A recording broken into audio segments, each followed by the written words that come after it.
25. septembris otrdiena.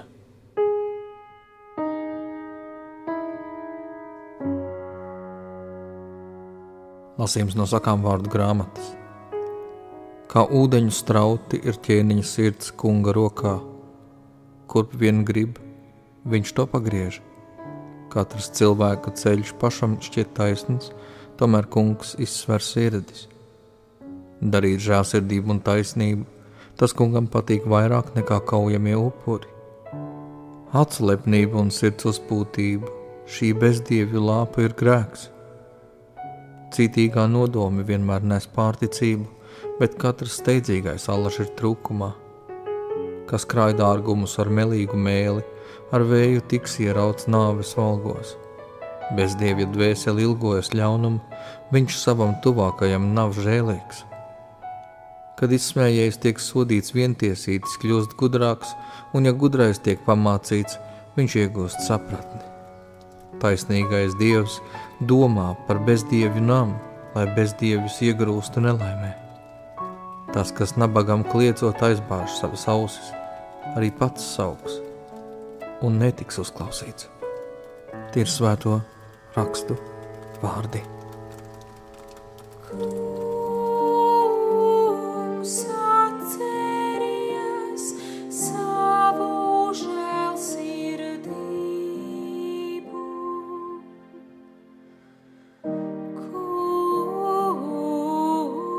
Dari man zināmus savus ceļus un māci man staigāt tavas takas.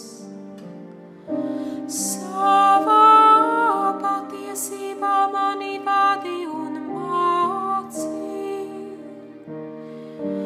jo tu esi Dievs mans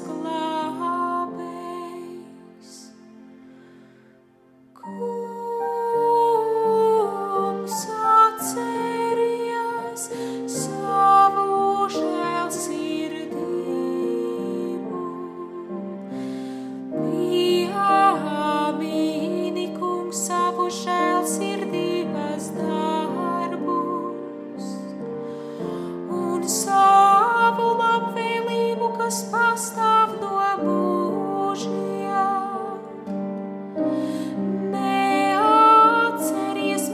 Pārkāpumus un manus jaunības grēkus, bet savā žēlsirdībā, Kungs, atceries mani, piemini savā labvēlībā.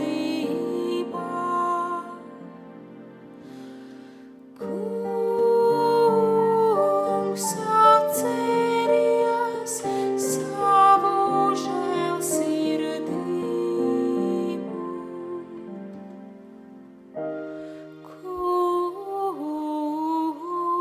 Ir labs un taisnīgs, tāpēc grēciniekiem viņš parādīs ceļu. Lēnprātīgos viņš vadīs taisnībā, pazemīgos mācīs staigāt savus ceļus.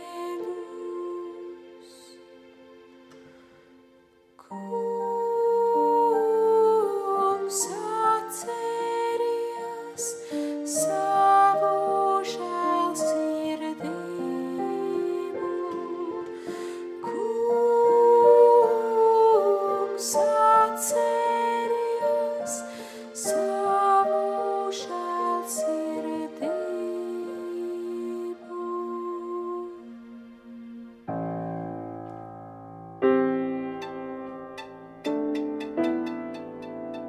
Alleluja, alleluja.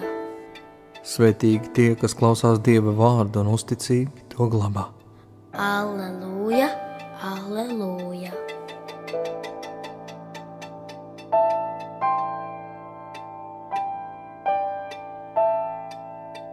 Lasījums no Jēzus Kristus evaņģēlija, ko uzrakstījis svētais Lukas.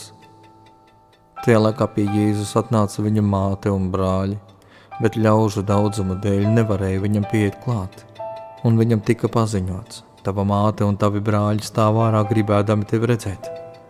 Viņš atbildot tiem sacīja: mana māte un mani brāļi ir tie, kas klausās Dieva vārdu un to izpilda.